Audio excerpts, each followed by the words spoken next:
This is the story of listening to a man who is ashamed of being unhappy because his life is going well. But first I'll tell you about my dream coming true when someone came up to me in Central Park and asked if they could join me at a future table, and this is the story of that table.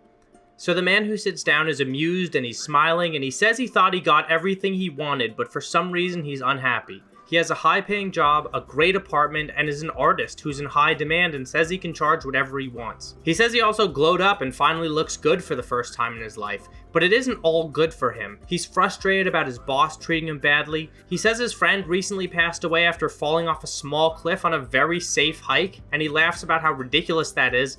He even says he should be happy just to be alive because most of his family came from a country where all of his uncles died when they were younger than he is today. He says one died of polio and laughs and says, "Who dies of polio anymore?" And this isn't the only conversation I've had with someone who feels bad about feeling bad. I feel like I've seen a trend of people being ashamed for being upset just because they have other good things going on. And one of the things I wish I could tell these people is that their problems are still their problems and it's okay to be upset with that. Please let me know if you've ever experienced something like this before. Have you ever wanted someone to be there for you and they told you your problem wasn't big enough to worry about? Or have you not been there for someone who needed you just because you didn't think their problem was legitimate?